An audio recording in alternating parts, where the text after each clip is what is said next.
Avec vous ce matin, Jean-Michel Lest, aumônier militaire.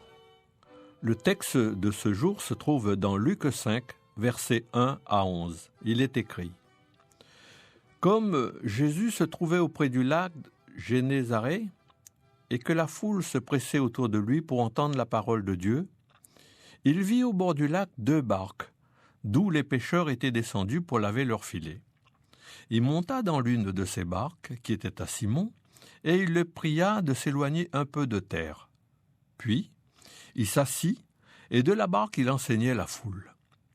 Lorsqu'il eut cessé de parler, il dit à Simon: « Avance en pleine eau, et jetez vos filets pour pêcher. » Simon lui dit: « Maître, nous avons travaillé toute la nuit sans rien prendre, mais sur ta parole, je jetterai le filet. » L'ayant jeté, ils prirent une grande quantité de poissons, et leurs filets se rompaient. Ils remplirent les 2 barques au point qu'elles enfonçaient. Quand il vit cela, Simon-Pierre tomba aux genoux de Jésus et dit: « Seigneur, retire-toi de moi, parce que je suis un homme pécheur. » Car l'épouvante l'avait saisi, lui et tous ceux qui étaient avec lui, à cause de la pêche qu'ils avaient faite. Il en était de même de Jacques et de Jean, fils de Zébédée, les associés de Simon. Alors Jésus dit à Simon: « Ne crains point désormais, tu seras pêcheur d'hommes. » Ayant ramené les barques à terre, ils laissèrent tout et le suivirent. Ce texte, en comparaison avec l'évangile de Marc et de Jean, ont une telle ressemblance. Il s'inspire évidemment du récit de l'appel des disciples dans l'évangile selon Marc. Ce récit lucanien n'en reste pas moins une composition très personnelle. En effet, Luc développe considérablement les thèmes de la pêche et des pêcheurs, préparant ainsi tout un discours sur l'Église. Luc reprend à Marc le contexte de la pêche, mais il détaille celle-ci, nous livrant une scène de pêche de l'époque très précise et réaliste. Les pêcheurs encerclent les poissons de leurs filets et ont donc besoin d'agir à plusieurs barques. Une opération délicate qui demande organisation, coordination et concertation. Bien sûr, Luc n'a pas pour but de décrire la pêche sur le lac de Tibériade, mais le contexte de la pêche lui fournit une bonne image de l'Église. En effet, c'est comme pêcheurs d'hommes que les premiers disciples sont appelés. Le résultat de leur pêche, qui est promise exceptionnel, ne dépendra pas d'eux, mais ils seront pleinement acteurs de cette pêche et pour cela, ils seront appelés à travailler ensemble. Le buisson ardent, chemin de Damas, l'appel de Dieu évoque chez nous des images spectaculaires. Pourtant, et si l'appel était simple comme une partie de pêche. En revanche, pour Simon-Pierre et les autres disciples, cette manifestation survient dans le cadre de leur travail au cœur de leur vie quotidienne. Dieu passe de la sphère religieuse à la sphère profane. Ainsi, l'Évangile selon Luc témoigne d'un Dieu qui nous rejoint là où nous sommes et non plus d'un Dieu vers lequel il nous faut nous élever par notre pratique religieuse. C'est donc ainsi que va commencer la mission des apôtres, par un appel qui les saisit au beau milieu de leur vie de tous les jours. Luc nous le signale en nous offrant une scène de pêche très vivante et détaillée. On y voit des pêcheurs ensemble pour encercler les poissons de leur filet. Manœuvre délicate qui demande plusieurs barques agissant ensemble de concert et donc une très bonne coordination. Mais cette description n'est pas seulement un documentaire sur la pêche sur le lac de Génézareth. En plantant son décor, Luc ne se contente pas d'insister sur le quotidien dans lequel les disciples sont appelés. Il va nous présenter à travers la mission qui leur est confiée. En effet, premier constat, Dieu ne nous appelle pas pour notre épanouissement personnel. Quand il se manifeste à nous, quand il éveille notre foi, et au final, il nous confie aussi une mission. C'est bien l'expérience qu'ont faite Ésaïe, Simon-Pierre, Paul et tant d'autres témoins bibliques, que l'on soit religieux, simple pécheur, collecteur de taxes, recevoir la bonne nouvelle, c'est être appelé à proclamer à son tour « Tu seras pêcheur d'hommes ». Deuxième constat, cette pêche aux hommes est à l'image de la pêche miraculeuse.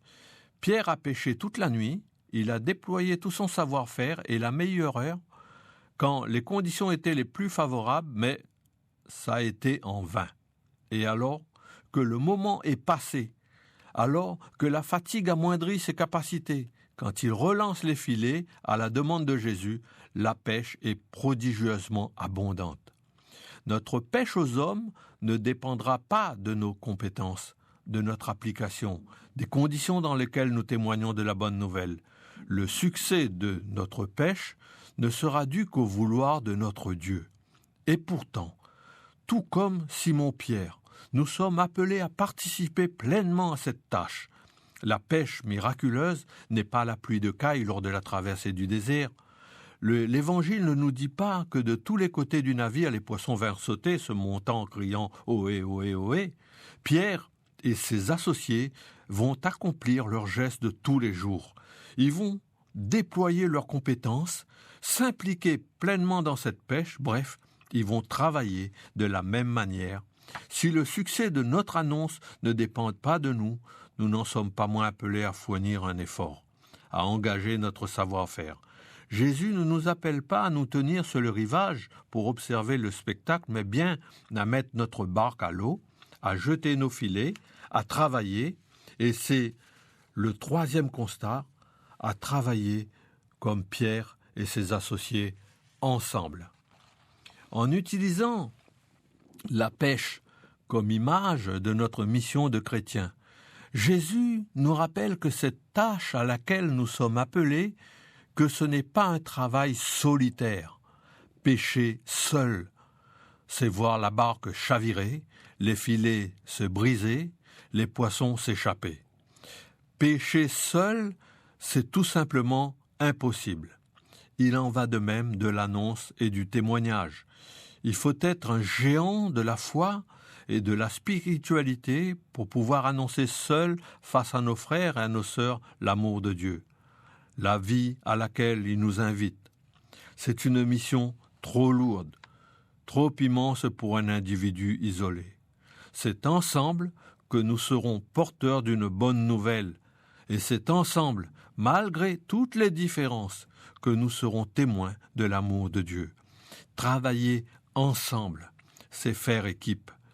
Mieux, c'est faire corps.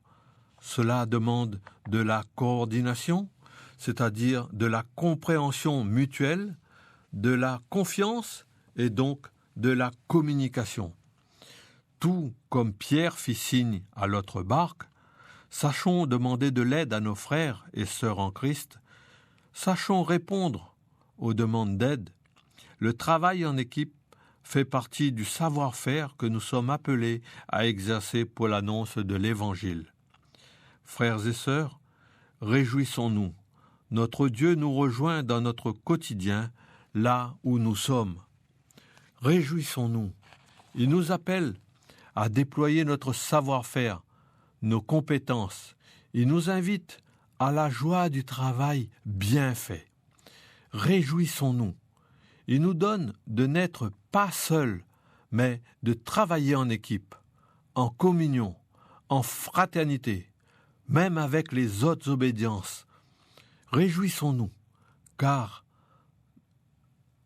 là, il nous promet une pêche innombrable, miraculeuse.